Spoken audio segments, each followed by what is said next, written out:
welcome back. Today I will continue the next unit, last unit. So, unit number 6. Here the process, what is process and how to execute the process. Okay, so what is process and how to execute the process. There are many types of process are there. So, Unix operating system contains each and every operation is a process. So it is nothing but it is a program under execution. Okay. So all the processes are executed in the memory. So here today I want to discuss about the 6th unit. So completely 6th unit is how process is executed. So process creation, process status, how we know, and process commands like kill command, exit command, and tab command. So different commands are there. We'll discuss. And next last topic is job control. So all these topics we will discuss in the coming classes. So first we will see what are the outlines of this unit. What are the outlines of this unit? Here we have 6 outlines are there. So these are all commands actually. So these are all commands.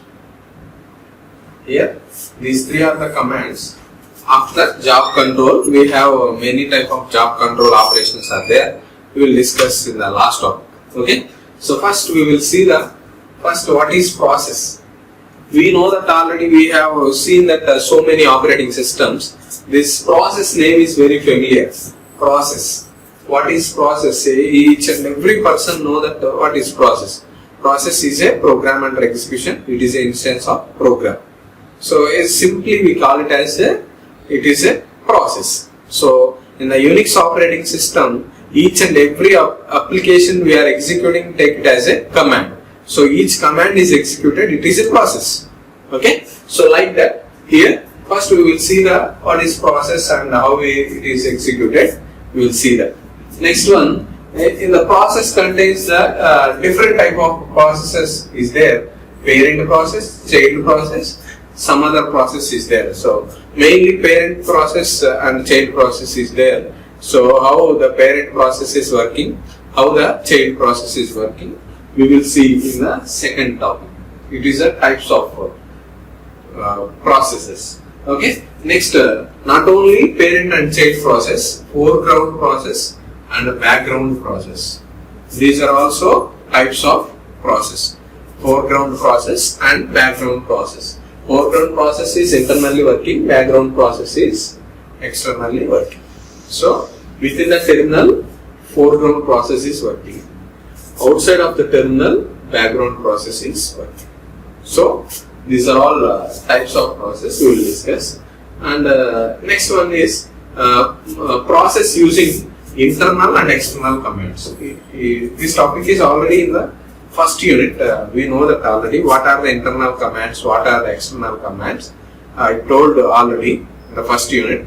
So again, the process is using internal and external. Either internal commands the process is using to execute the process, either external commands is executed, it is also called as a process. So like that, here also we will discuss internal and external commands in the 6th unit.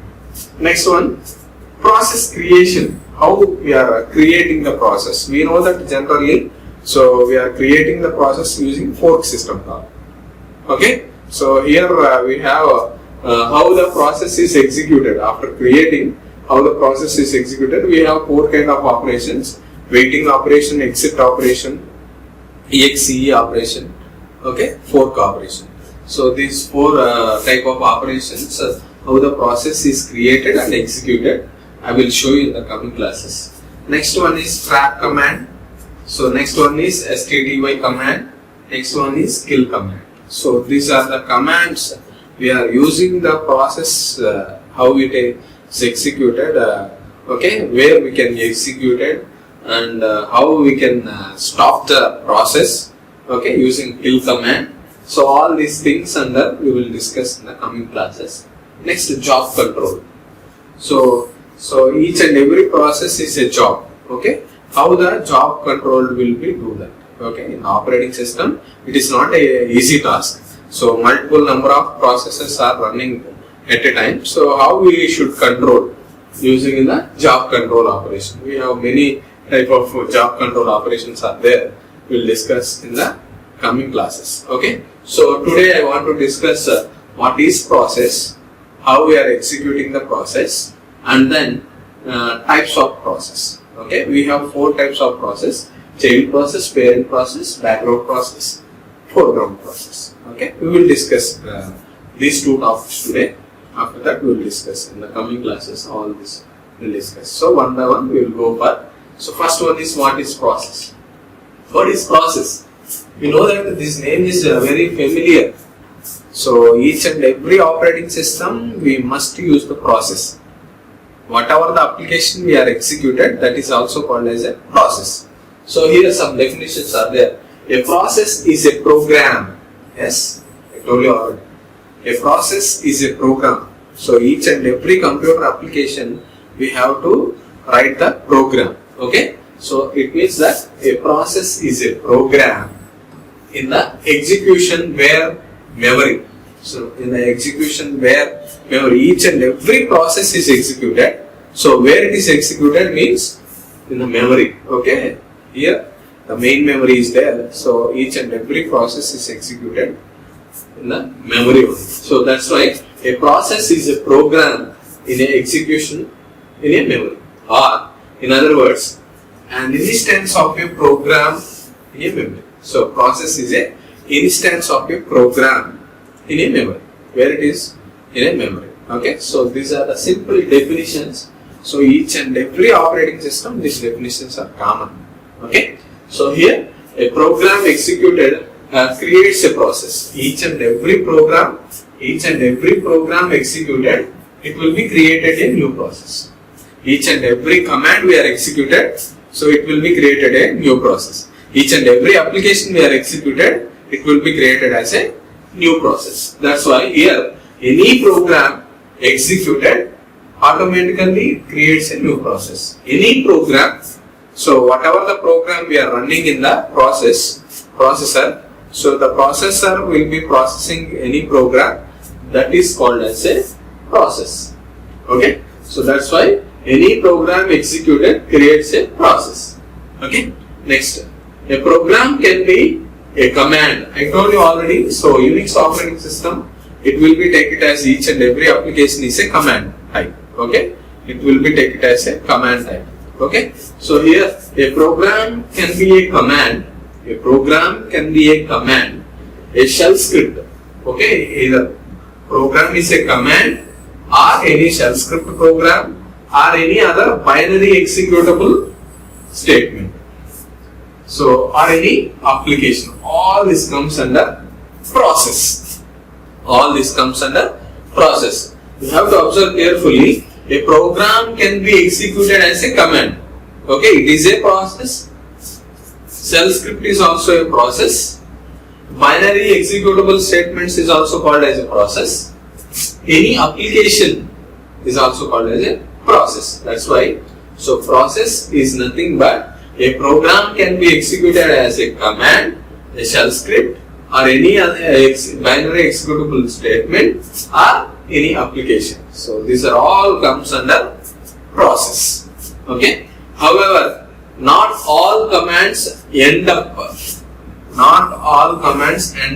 creating the process. So not all commands end up creating the process. Some commands are application oriented, some commands are program oriented, some commands are we are giving the input, after that we are getting the output. So like that the commands are executed now. So that's why however, not all commands ends. Okay, not all commands ends up in the creating a process. There are some expectations. So expectations in the sense we are giving the input to the particular command, we are getting the output. So that's why here not ends up with a creating a process. So just we are typing the command, just enter it, it will be executed. Some commands we are giving the input, after that it will be executed. Okay, So here this is very important point. However, not all commands ends up in creating a process. There will be some expectations. So giving the input, getting the output. So that's why. So this point is considered. Okay. Similarly, how a file created as a properties. Each and every file length is there, file name is there, file attributes is there, like that. So here, similarly, how a file created as a properties associated with it. Okay. So all the properties are associated with the file. Okay. Without properties, how we are executed your file? Not executed. So all the properties are associated with the file. So the process also have been lots of properties associated with it. Okay. So this point is, so each and every file having the properties, in the same way each and every process having the properties. Okay. So it is the point is very important. Each and every file having the properties, we know that. Okay. In the same way, each and every process having the properties. What are the properties of file? What are the properties of process? We will see that next slide. So these are the points of brief discussion about process. What is process? Okay. Now we will see the process properties or attribute.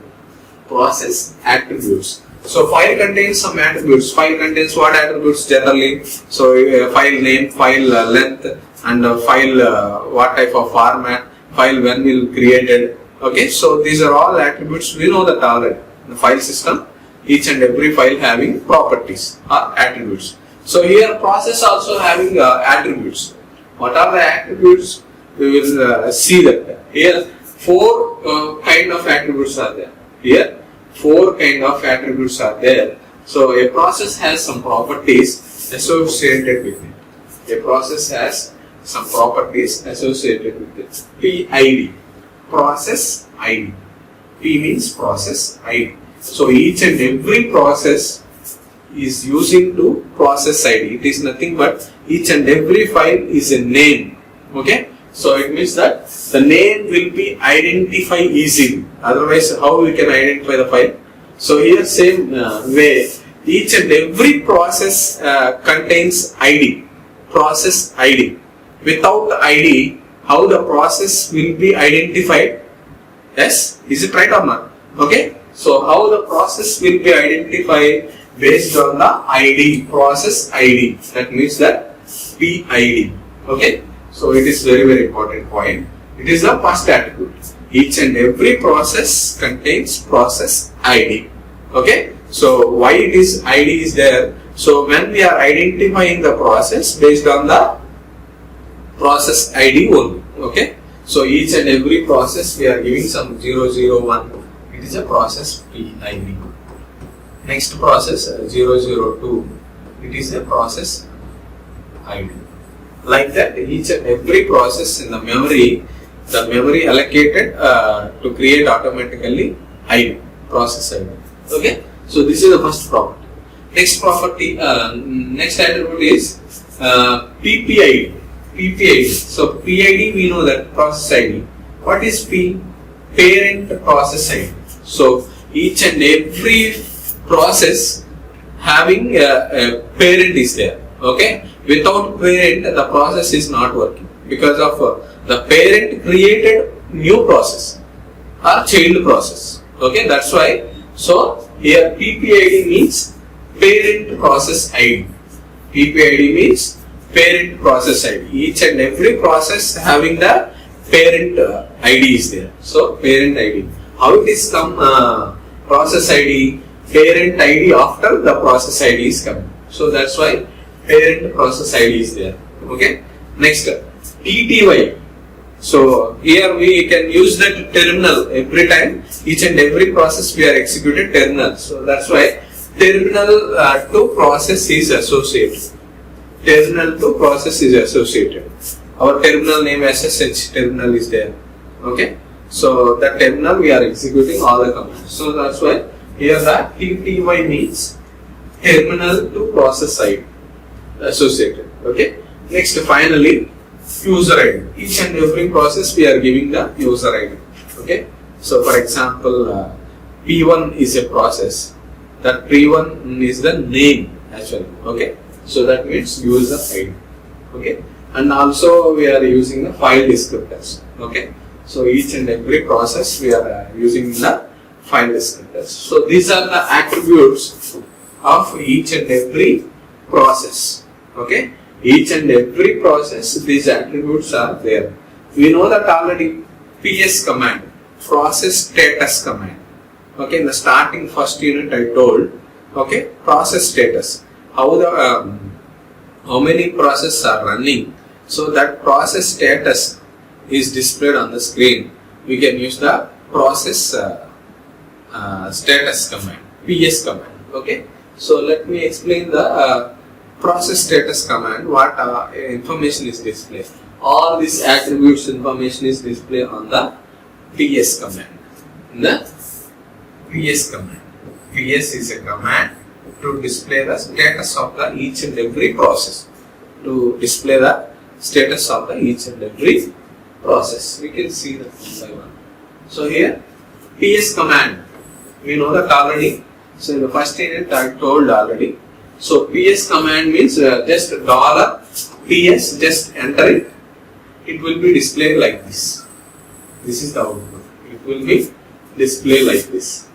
What information is displayed? Here the PID. It is the process ID. TTY. It is the TTY. What time to create? CMD. Okay. So CMD means command which is executed. Okay. So where it is executed? CMD. KSH command is executed. PS command is executed. So these are the process names. Okay. So what time to create and the terminal, which terminal is used. These are the PID numbers, process ID numbers.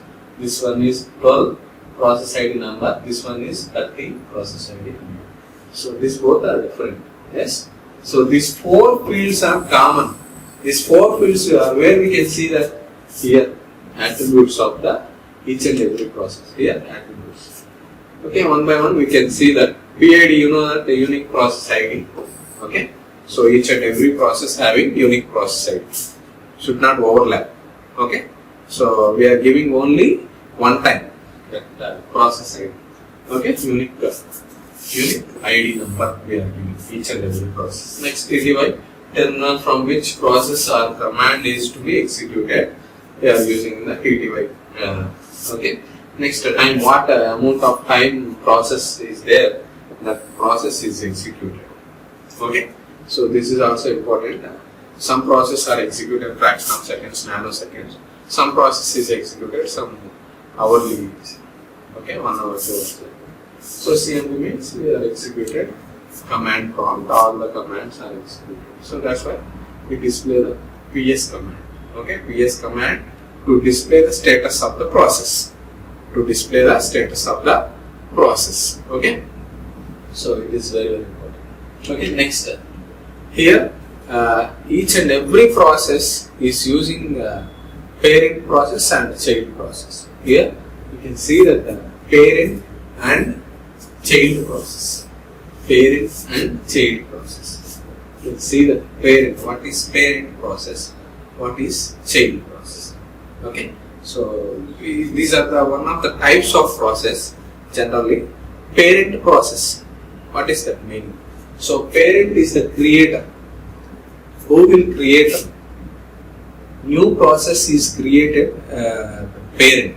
Okay. So that means here the process that invoked fork, okay, is the parent process. The process is that invoked fork is the parent process. Okay. The parent process is the creator. The parent process is the creator to create new process. To create new process. That's why parent process is very, very important. Each and every process having parent process. Without parent, the process will not be executed. So what is the meaning? Parent process is very important. Okay. Next, child process, newly created. So who will create a newly? The parent process created newly. Process is called child process. It is simple. Who will create? Parent is creator to create new process. That new process is called child process. That new process is called child process. Not only created single process, the parent will be created multiple number of child classes. So the parent will be created. So this is the parent. The parent will be created. The parent will be created multiple number of child process. C1, C2, C2.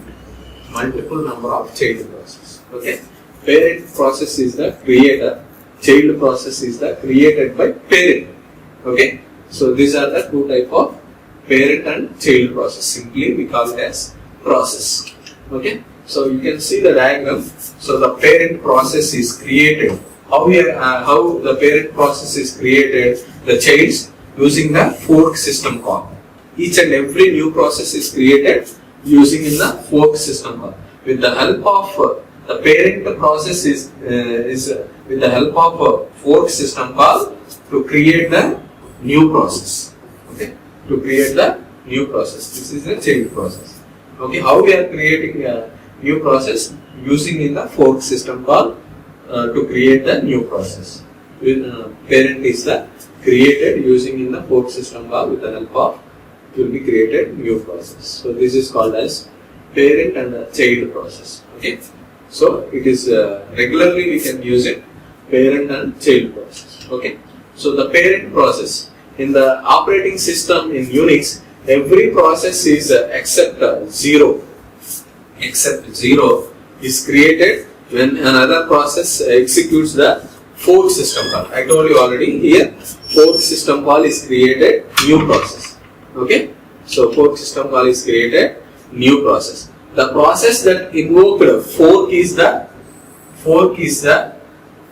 parent process. The newly created process is the child process. I told you all of this information. You know that already. Okay. So here the process that invoked fork is the parent process. The newly created process is called child process. Every process except the zero process has one parent process. This point is very important. Every process, we have n number of process, but compulsory we must use the parent process. Without parent process, how the process is executed? Okay, without parent process, not executed parent process. So that's why every process has one of the parent process, but can have many child process. I told you already, many child process. Here, parent process, multiple number of child process. Okay, so this is the important point. Every process having the one parent process, remaining all are child process. Okay, so the operating system kernel identify the each and every process as its own process identifier, PID. Process identifier, PID. PID number is there, we have to identify easily. So here process ID is 0. 0 is a special process that is created when the system boots. Okay, suppose the process ID is 0 is there, it is a boot file, boot process. Okay, after forking each child process, 1 is there. Here process number is 1. The process is 0 becomes the swapper process. Swapper process means it will be a user created process. Okay, so this is the information. Okay, process 1 known as init method. So it is the main class to create a parent and childs. Okay, so init method is very important. It is the root node. Okay, is the enhanced of the any other process is in the system. So where it will become remaining all process here, this one init method. Okay, so this is the information about using, very important. Okay, child process. Okay, child process, we know that how we created using fork system call, the child process is created. Who will create it? Parent is created the child process. So all this information, each and every process contains the attributes, PID number, TTY, and all this information, you know, child process. Okay, so these are information also, you know that. Okay, using fork system call, we can create the child process. Okay, so this is the information fork system call we can create. Okay, so this is the process how it is executed. Parent, exin method, exit method, waiting method. Okay, so each and every parent is executed new process. So exe system call executed after exit. If it is waiting state, any other process is executed still. So if it is waiting state, okay. After waiting state completed, after exit, new process will be executed. So this is the process we can use it in the process execution. Thank you.